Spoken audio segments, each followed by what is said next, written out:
সুপ্রিয় শিক্ষার্থীরা, welcome to হালকেস্টাইন। দেখতে দেখতে বছরের শেষে তোমাদের চলে আসছে বার্ষিক পরীক্ষা। এই বার্ষিক পরীক্ষায় তোমাদের ইসলাম শিক্ষার কোন কোন টপিকগুলো পড়লে তোমার 80% কমন পড়বে, আমরা সেই বিষয়গুলো নিয়ে আজকে আলোচনা করব। তাহলে চলো শুরু করা যাক। প্রথম চ্যাপ্টার আছে তোমাদের কি আকাইদ। আকাইদের মধ্যে কি কি আছে? যে আখিরাতের প্রতি ঈমান, তারপর হচ্ছে কুফর ও নিফাক। তো এই টপিকগুলো থেকে কোশ্চেন কিন্তু বেশি আসে। তো প্রথম টপিকে আমরা যদি একটু আসি, সেটা হচ্ছে কি আখিরাত। আখিরাত বলতে আসলে কি বোঝায়? আখিরাত হচ্ছে কি আসলে মৃত্যুর পরের জীবন, তাই না? যে একজন মানুষ যখন ইন্তেকাল করে বা মারা যায়, তারপর তার যে জার্নিটা শুরু হয় সেটাই কি তোমার আখিরাত। তো এই আখিরাতের জীবনে শুরু আছে, আসলে শেষ নাই। ঠিক আছে, শেষ তখনই হবে যখন হচ্ছে কি মহাপ্রলয় বা কেয়ামত যখন হবে, তখন আখিরাতের শেষ হবে না, তখন হচ্ছে সেই বারজাখ জীবনের শেষটা হবে আসলে। তো এরপরে আরো অনেকগুলা ধাপ আছে, সেই ধাপগুলা কি কি?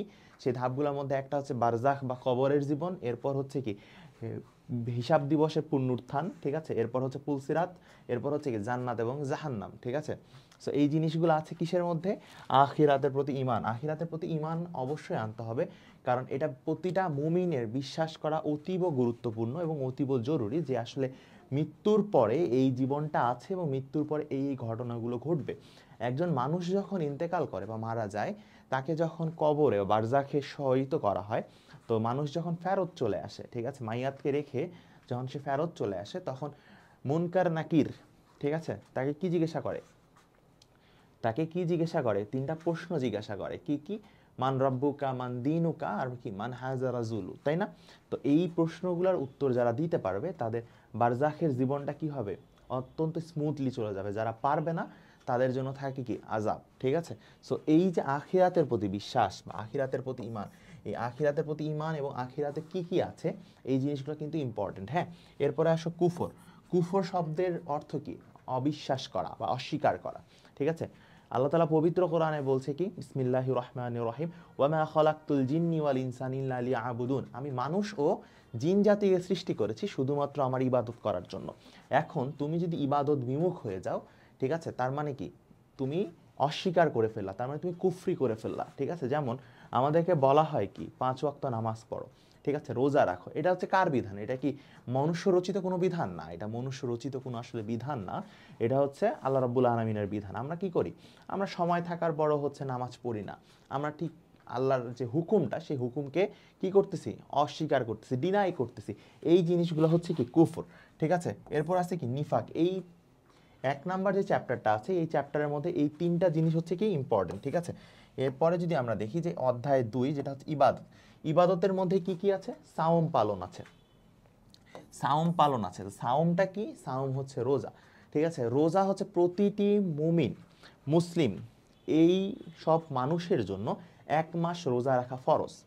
ঠিক আছে, 1 মাস রোজা রাখা ফরজ। এই রোজা রাখা ফরজ করা হয়েছে কেন?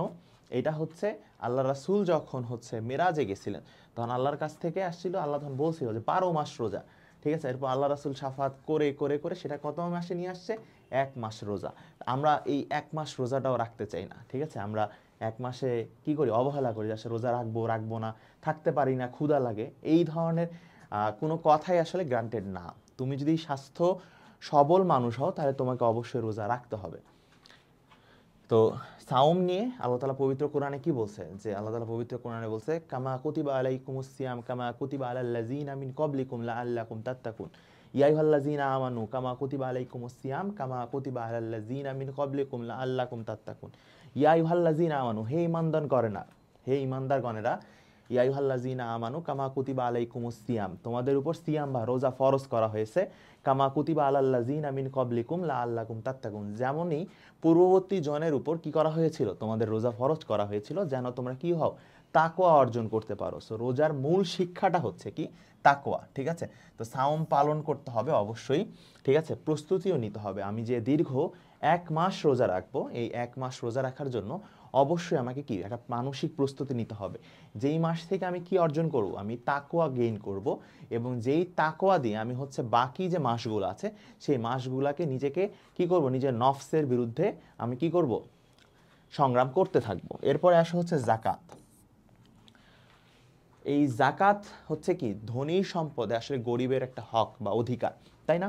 তো এই ধনীর সম্পদে গরিবের যে হক সেটা কতটুকু, সেটা হচ্ছে মাত্র 2.5%। তবু আমরা এই জাকাত দিতে চাই না, ঠিক আছে? জাকাত আমরা দিতে চাই না। কেন দিতে চাই না? কারণ আমরা মনে করি যে আসলে আমার সম্পদ আমি অর্জন করছি, আসলে আমি কেন হচ্ছে সেই গরিব মানুষকে দিব। আসলে এটা হচ্ছে ভ্রান্ত কথা। আমরা যে সম্পদ অর্জন করছি, সম্পদ হচ্ছে কার দান? আল্লাহ রাব্বুল আলামিনের দান। আল্লাহ যদি চায় আজকে ফকির তো কালকে রাজা, কালকে রাজা তো আজকে ফকির, ঠিক আছে? সো বিষয়গুলো হচ্ছে এরকম। সো আমাদের কি করতে হবে? জাকাত দিতে হবে। সো পবিত্র কোরআনে যেখানেই হচ্ছে কি সালাতের কথা আসছে, ঠিকানে কি জাকাতের কথা আসছে, ঠিক আছে?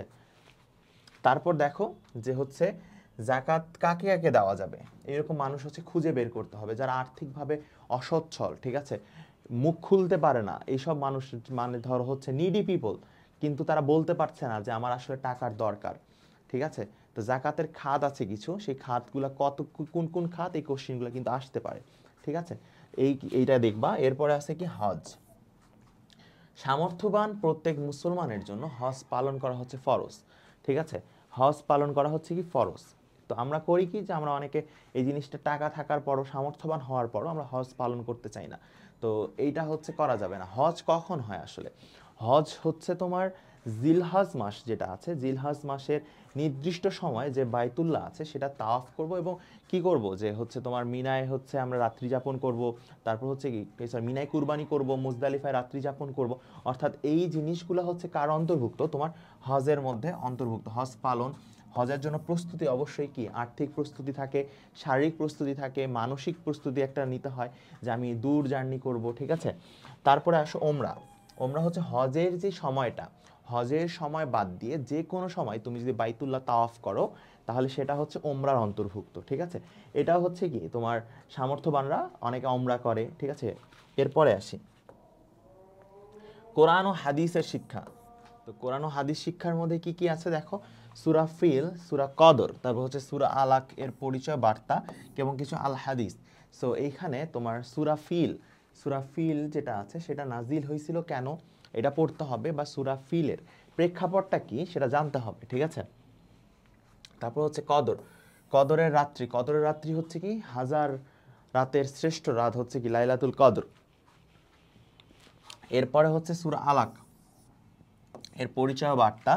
আর আল হাদিস, আল হাদিস কি আল্লাহ রাসূলের মুখ নিঃসৃত বাণী এবং কর্ম যা আছে, যা সব কিছুই কি আমাদের হাদিসের অন্তর্ভুক্ত, ঠিক আছে?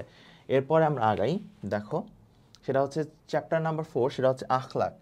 আখলাকের গুরুত্ব। আখলাক তো দুই প্রকার, সেটা সবাই আমরা জানি। সেটা কি কি? আখলাকে হামিদা আর একটা হচ্ছে আখলাকে জামিমা, ঠিক আছে? তো এই আখলাকে হামিদা কি যত রকম আমার ভালো গুণ আছে সবগুলাই হচ্ছে কি আমার আখলাকে হামিদা, আর যত নেগলেক্ট অর্থাৎ যত খারাপ গুণ আছে সবগুলো হচ্ছে কার মধ্যে অন্তর্ভুক্ত? আখলাকে জামিমার মধ্যে অন্তর্ভুক্ত। তো তাওয়াক্কুল, তারপর হচ্ছে কি হালাল উপার্জন, এগুলো হচ্ছে কি, এগুলো হচ্ছে তোমার কি আখলাকে হামিদার মধ্যে অন্তর্ভুক্ত। হালাল উপার্জন এটা তো মাস্ট, অর্থাৎ তুমি জীবনে যাই করো না কেন তোমার উপার্জনটা যেন হালাল হয়, ঠিক আছে? কারণ হারাম টাকায় উপার্জিত কোনো কিছু, বা হারাম টাকায় তুমি যে এই চলবা বা হারাম টাকায় ভক্ষণ করবা, এই ভক্ষণ করার ফলে তোমার বডি তো কি সে সব কিছু অ্যাবজর্ব করছে, তাই না? এই হারাম টাকায় যারা চলে তারা কোনোদিন কোথায় যেতে পারবে না? জান্নাতে যেতে পারবে না। সমাজ সেবা, সমাজে মানুষের প্রতি কি করতে হবে? দয়া দেখাইতে হবে, ঠিক আছে? সমাজের কি যেসব প্রবলেমগুলো আছে সেই সব নিয়ে চিন্তা করতে হবে, ব্যক্তি স্বার্থ কেন্দ্রিক চিন্তা না করে, অর্থাৎ সমাজের উন্নয়ন কিংবা দেশের উন্নয়ন কীরকমভাবে করা সম্ভব সেই জিনিসগুলো কি মাথায় রাখতে হবে। পিতামাতার প্রতি দায়িত্ব, এই পিতামাতার প্রতি দায়িত্ব অবশ্যই অবশ্যই পালন করতে হবে। এখন বর্তমানে কি দেখা যায়? বর্তমানে দেখা যায় যে সন্তান বড় হয়ে যাওয়ার পর বাবা মাদের ঠিকানা হয় হচ্ছে কোথায়? বৃদ্ধাশ্রমে। কিন্তু এটাই কি আসলে হওয়া উচিত ছিল? না, এটা আসলে আমাদের হওয়া উচিত ছিল না। আমাদের আমাদের ধর্মীয় শিক্ষা যেটা আমাদেরকে দেয়, ঠিক আছে, আমরা আমাদের বাবা মার সাথে যেভাবে আচরণ করতে বলে আমরা কি ঠিক ততটুকু আচরণ করতে পারি? আমরা ঠিক ততটুকু আচরণ করতে পারি না। এই জন্য বাবা মার সাথে অবশ্যই কি করতে হবে? ভালো ব্যবহার করতে হবে, ঠিক আছে? কারণ কি বলা আছে যে মায়ের পায়ের নিচে সন্তানের বেহেশত। সো এই জিনিসগুলো মেনটেন করতে হবে যে মায়ের দোয়া কি হয়, কখনো বিফলে যায় না। বাবা মায়ের দোয়া কখনো বিফলে যায় না। মা জায়নামাজে বসে যদি দোয়া করে সেই দোয়া করতে দেরি কিন্তু কবুল হইতে দেরি নাই। সো এইরকম মানুষগুলোর সাথে তুমি যদি খারাপ ব্যবহার করো বা খারাপ আচরণ করো, তারা যদি কষ্ট পায় সেই কষ্ট তাদের কষ্ট একদম আল্লাহর আরশ পর্যন্ত চলে যায়। সো এই জিনিসগুলো করা যাবে না। এরপরে আসো হচ্ছে ঘুষ। ঘুষ হচ্ছে কি, যে ধরো হচ্ছে তোমরা সবাই জানো যে আসলে ঘুষটা কি। ঘুষ হচ্ছে যে আমি একটা কাজ করে দিলাম, ঠিক আছে, যেটা আমার দায়িত্ব। ধরো আমি সরকারি কোনো চাকরি করছি, আমার সেই কাজটা করা দায়িত্ব, ঠিক আছে। এর জন্য গভর্নমেন্ট অর্থাৎ সরকার আমাকে টাকা দেয়, কিন্তু আমি তাকে যে কাজটা করে দিলাম এর বদলে আমি আবার তার থেকেও টাকা নিচ্ছি। এই ধরনের কাজগুলো হচ্ছে ঘুষ। এই ঘুষ নেওয়া যাবে না, ঘুষ নেওয়া যাবে না, ঠিক আছে। অশ্লীলতার মধ্যে থাকা যাবে না, ঠিক আছে। যারা অশ্লীলতার মধ্যে থাকে অর্থাৎ যারা অশ্লীল চিন্তা ভাবনা করে তাদের মস্তিষ্ক হচ্ছে কি বিকৃত হয়ে যায়। সো এই সব জিনিস থেকে অ্যাভয়েড করতে হবে। এখন আসা হচ্ছে অধ্যায় নাম্বার 5, যেটা হচ্ছে আদর্শ জীবন চরিত। এই আদর্শ জীবন চরিত্রের মধ্যে কার কার আছে দেখো, মহানবী হযরত মুহাম্মদ সাল্লাল্লাহু আলাইহি ওয়াসাল্লাম আমাদের সকলের জন্য যিনি আদর্শ, ঠিক আছে, যিনি রাহমাতুল্লিল আলামিন, যার প্রতিটা কাজ, যার প্রতিটা কথা, যার প্রতিটা চলন আমাদের জন্য কি একজন অনুকরণীয় স্বরূপ, ঠিক আছে। তার রাষ্ট্র পরিচালনা থেকে শুরু করে তার খাদ্যাভ্যাস, তার হচ্ছে ব্যবহার থেকে শুরু করে তার চলাফেরা, প্রতিটা জিনিসই আমাদের সকলের জন্য কি অত্যন্ত অনুকরণীয়। হযরত মুসা আলাইহিস সালাম, মুসা আলাইহিস সালাম কি, মুসা আলাইহিস সালাম হচ্ছেন যে আমাদের যেসব নবী আছেন, ঠিক আছে। মুসা আলাইহিস সালাম তো একই সাথে রাসূল, মানে উনার উপর কি তাওরাত কিতাব নাজিল হয়েছিল মুসা আলাইহিস সালামের উপর, কি তাওরাত, ঠিক আছে। তো মুসা আলাইহিস সালাম এর সময় থেকে কার রাজত্ব চলছিল? মুসা আলাইহিস সালামের সময় ফিরাউনের রাজত্ব চলছিল। কার? ফিরাউনের, ঠিক আছে। এই ফিরাউন মুসা আলাইহিস সালাম যখন শিশু ছিলেন সেই বনি ইসরায়েলের কি শিশু সন্তানকে হত্যা করতে চাইছিল, কিন্তু আল্লাহর আদেশে মুসা আলাইহিস সালামকে ভাসায় দেওয়া হয় কোথায়? নীল নদে। যেই মুসা আলাইহিস সালামকে কি করা হয়েছিল, যে তোমার ফিরাউন হত্যা করতে চাইছিল, সেই ফিরাউনের বাসায় মুসা আলাইহিস সালামকে আল্লাহ তাআলা বড় করে ফেলেন, ঠিক আছে। এবং সেই মুসা আলাইহিস সালাম তার কাউমকে দ্বীনের দাওয়াত দিতে থাকেন, ঠিক আছে। সো এরপরে কি হয়? এরপরে তো আমরা সবাই জানি যে ফিরাউন কোথায়? সেই ফিরাউন হচ্ছে নীল নদে ডুবে মারা যায়, ঠিক আছে। কি বলে তোমার মুসা আলাইহিস সালামকে ফলো করতে গিয়ে রাবেয়া বসরি, অর্থাৎ মেয়েদের জন্য রাবেয়া বসরির জীবন কি অত্যন্ত আদর্শপূর্ণ। এই যে আদর্শবান মানুষ আছে, এই আদর্শবান মানুষের যে আদর্শগুলো আছে, এইগুলো যদি আমরা নিতে পারি তাহলে আমাদের লাইফস্টাইল কি অনেক চেঞ্জ হবে, আমরা অনেক ইসলামের আদর্শিক দিকগুলোর দিকে চলে আসতে পারবো। তারপর কি ইসলামের সহমর্মিতা, চ্যাপ্টার 6। সহমর্মিতার বিভিন্ন উদাহরণ আছে, যে তুমি হেল্প করছো, তুমি you are very much helpful, তুমি কাউকে সাহায্য করতেছো বা কোনো একটা জিনিসে কেউ পারতেছে না তুমি সেটা দেখাই দিচ্ছ। এই ধরনের মেন্টালিটি থাকতে হবে। তো এই ছিল তোমার এই ইসলাম শিক্ষার সাজেশন। তো এই যে চ্যাপ্টারগুলো আমরা পড়ছি, 6টা চ্যাপ্টার, 6টা চ্যাপ্টারের কিছু স্পেসিফিক টপিক আমরা দেখছি। এই টপিকগুলো অন্তত তুমি যদি ভালোভাবে দেখো, আই হোপ তোমরা হচ্ছে 80%-এর বেশি কমন পাবা, ঠিক আছে। দেখা হচ্ছে পরে কোনো ভিডিওতে। ধন্যবাদ সবাইকে।